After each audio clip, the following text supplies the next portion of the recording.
Our final introducer this evening, our final honoree this evening, our fourth award recipient is George Cooper, who I'm happy to count as a friend and a font of great wisdom and advice. Introducing George this evening is Dr. Nancy Mathis.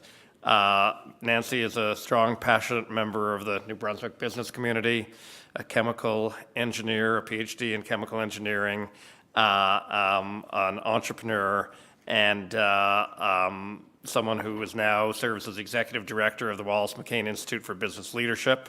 And Nancy's on a mission, as she says, to build and nurture the most highly connected community of entrepreneurial leaders in North America, right here. Nancy.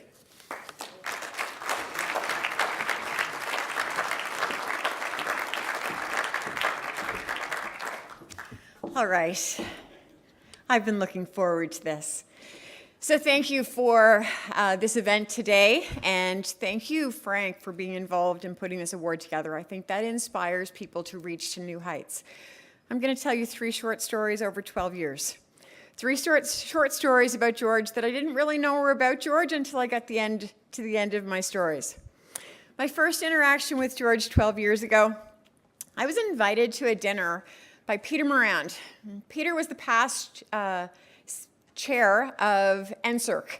And I was delighted to spend the evening with Peter and get reacquainted and talk to Peter. We got to the dinner, and just like some of you encountered tonight, you get to your place and you end up not sitting beside the person who you came with, and maybe you think the conversation's going to be awkward. And I'm seated beside George. I'd never met George. I looked longingly across the table at Peter and thought, I have to spend the evening making small talk with someone who I have nothing in common with. Here's this gentleman, he's a lawyer. I'd been running an entrepreneurial company for a while, and I said, I have nothing in common with this man. I have business challenges that are very different than his. And 2 hours later, I had a completely different opinion. George shared with me the challenges of the legal firm and where young lawyers were going and the challenges of succession. And I thought, my first takeaway of the 3 I'll share with you tonight, my first takeaway was, lawyers are entrepreneurs. It wasn't about George. It was about how George shared his passion about being a businessman. It transformed how I thought of the legal profession. Silly me to be at that stage and not understand what goes on within a law firm and what it takes to make it thrive and be successful. Fast forward, second story. George invites me to be part of an initiative that he is convening. Well, Deo was around the table with us at that time too, called Forefront Atlantic. And it was a mission to convene 300 people a year for 3 years, not 4. We argued about that for a while. Forefront Atlantic. Doesn't it make sense it would go on for 4 years? Doesn't it make sense it should be in 4 provinces? Anyway, 3 years later, all in Halifax, George had managed, against my advice, George had managed to convene 300 people a year to have a deep conversation about what our challenges were regionally and how we might accomplish vast improvement. My big takeaway from that was that McGuinness Cooper, as a firm, cared and was going to lean in. I'd moved beyond thinking about George and being a lawyer. I'd moved into thinking about George and the firm and what it took for a firm to actually engage in making sustaining change within the region in which they operated. So second takeaway was McGuinness Cooper was leaning in. Next stage. I'm in Ottawa this time, and I've been invited to participate in the awards ceremony for the Killam Awards, and George has been a very deep participant in that organization for years. And I got to see George nationally. It wasn't sitting in Moncton at a dinner. It wasn't sitting in an Atlantic-wide event. It was sitting at an event nationally. And I got to watch George circulate. And I got to watch George having impact on others and connecting people. And just the gracious, kind way that he involves people in his world and in the conversations that he wants to have. My third takeaway is this is a man that inspires me, and this is a man that's at the center of the other 2 takeaways. Yes, he's a lawyer. Yes, he led McGuinness Cooper. But this is a man who did both of those because he's passionate about the people around him and the things that he does. And I hope that 50 years into my career, I have as much oomph left in me as George still does. So it's been a delight to be here with you tonight, George. Congratulations on this award.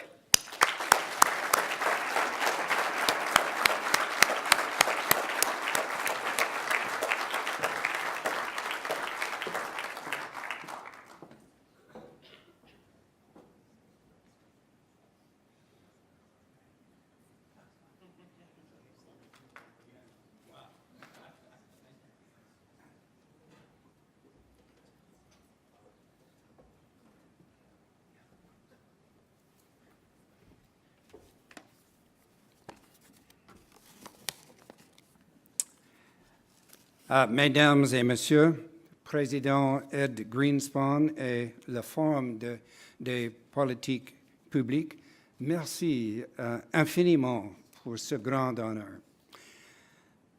For me, it's a delightful and unexpected award, and I feel it deeply since it bears the name of my friend Frank McKenna, one of the greatest Canadians ever in the public policy field.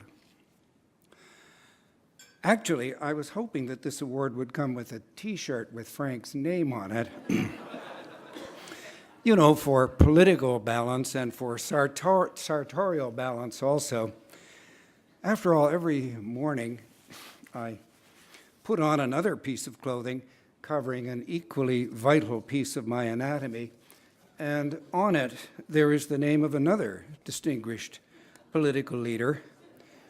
Yes, Bob Stanfield is a man for the ages, just like Frank. And just think what a public policy hero I'd be with Bob and Frank joined at my hip.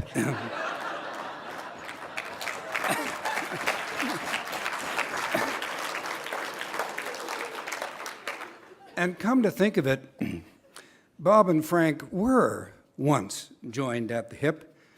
It's a little-known fact, but Frank was a student delegate for Bob Stanfield at the PC National Leadership Convention in 1967.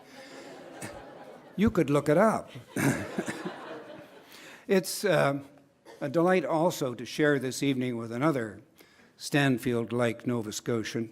Chief Terence Paul's leadership is a bright policy light right across Canada.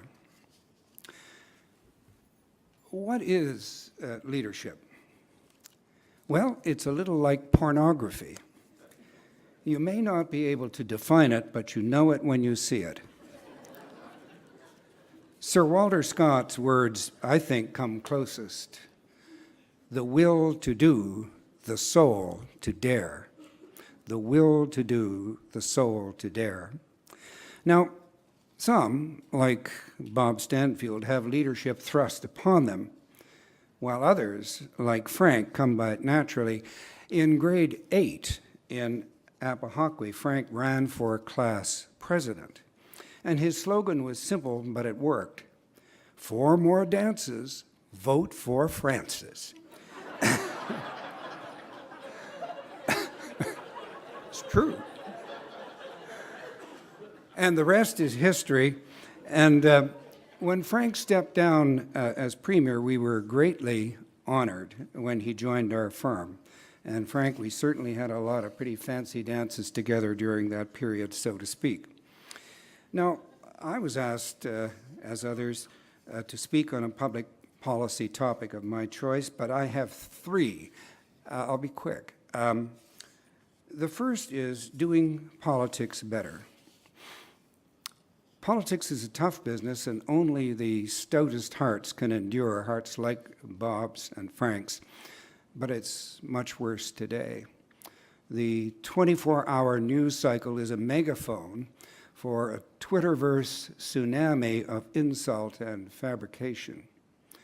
You add to that the plague of identity politics that turns every group into a victim to coddle or a villain to curse, tempting targets for mediocre, policy-free, populist politicians. We should be deeply concerned that good people will decline to run for office or else fail if they do run in such a befouled atmosphere. The need is urgent to understand how these new phenomena and and how they impinge on our democracy. And who better to take on a project like this than the Public Policy Forum? Now, for a workable democracy, of course, we need a lot more than just politicians. We need staunch and able civil servants like Francis McGuire and Laurel Broughton and Paul LaFleche and Bernie Miller. And we need think tanks like the PPF and the Atlantic Institute for Market Studies, and we need good journalists like Kelly Tohill, and we need a strong private sector with people like Nora Duke who can thrive under forward-looking policies, and that is my second theme. Because frankly, in spite of all that's been done, we in Atlantic Canada have not yet created a climate where business can prosper as it must if we are to succeed. We are too parochial, and we need to tear down interprovincial walls. Our progress on immigration falls short on business immigrants, even though we're doing a lot better than before.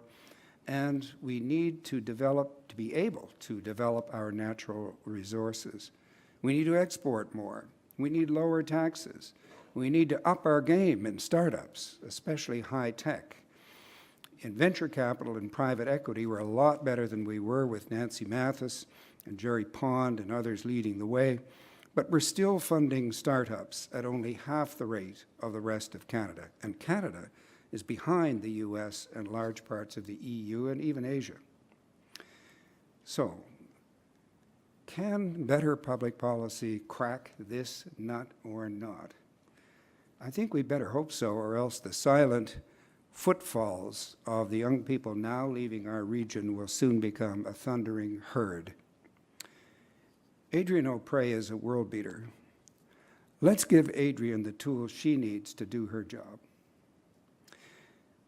But most of all, that's my second point, but most of all, we need good schools and universities. Let's face it, universities are society's scouts. New ways of thinking and better ways of doing things mostly come from there. Our universities are by and large pretty good, and Doug House is an example of the best crafting policies that make our region better. By the way, Doug and I were students together at Oxford. It was a very long time ago. In fact, it was shortly after the earth cooled. But I've been following his work with admiration ever since. And so this is, in fact, my third and final theme. Our universities are insecure in Atlantic Canada, due mainly to demographics. We've been talking a lot about demographics today. Here's a shocker. In Nova Scotia in 1972, we graduated 21,000 students from grade 12. In 2022, that is 50 years on, and only 4 years from now, we will graduate 7,000 students, or 1/3 the number of 50 years ago. And I suspect the stats are at least as grave in the other 3 Atlantic provinces. Our universities have managed to stay afloat thanks to brilliant recruiting from other provinces and third world countries like China and India. We're defying gravity, but for how much longer? Those other provinces have now begun their own demographic decline, and the foreign countries that fill up our classrooms are building new universities at warp speed. Now, here's a crisis with long-term dimensions that desperately needs our attention now. And more government money is not the only answer, though that is certainly part of it. Because after all, as Harvard University Derek Bok rightly said, if you think education is expensive, try ignorance. So, in summary, 3 themes: a better political atmosphere, a stronger business climate, and sustainable universities. And these 3 are indeed joined at the hip, because you can't fix any one of them unless you fix all three. So thank you all very much for listening, especially, if I may say so, my friends and colleagues at McInnes Cooper, who encouraged me to do these things in the public policy sphere and who are sponsors tonight. And special thanks to you, Nancy, for your kind introduction, our friendship of at least a dozen years, and most of all, for your stellar work with young entrepreneurs. Merci beaucoup à tous pour cette grande occasion.